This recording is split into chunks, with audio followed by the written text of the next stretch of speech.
ಒಂದು ನದಿಯ ದಡದಲ್ಲಿ ಒಂದು ದೊಡ್ಡ ಜಾಮೆ ಮರ ಇತ್ತು.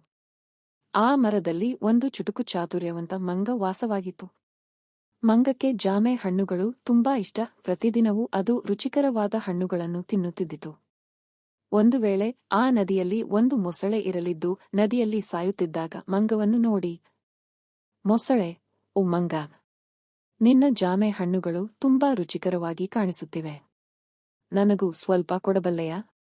ಮಂಗ ತುಂಬಾ ಖುಷಿ. ಮೊಸಳೆಯ, ಇಲ್ಲೇ ನಿನ್ನಿಗೆ ಕೆಲವೊಂದು ಹಣ್ಣುಗಳನ್ನು ಕೆಡವಿ ಕೊಡುತ್ತೇನೆ. ಹೀಗೆ ಪ್ರತಿದಿನವೂ ಮಂಗ ಮೊಸಳೆಗೆ ಜಾಮೆ ಹಣ್ಣುಗಳನ್ನು ಕೊಡುತ್ತಿತ್ತು. ಮೊಸಳೆ ಸಂತೋಷದಿಂದ ಮನೆಗೆ ಹೋಗಿ ತನ್ನ ಹೆಂಡತಿಗೆ ನೀಡುತ್ತಿತ್ತು.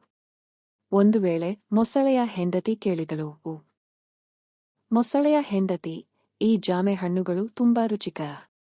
ಅವುಗಳನ್ನು ಪ್ರತಿದಿನ ತಿನ್ನುವ ಮಂಗನ ಹೃದಯವು ಎಷ್ಟು ರುಚಿಯಾಗಿರಬೇಕು. ನನಗೆ ಆ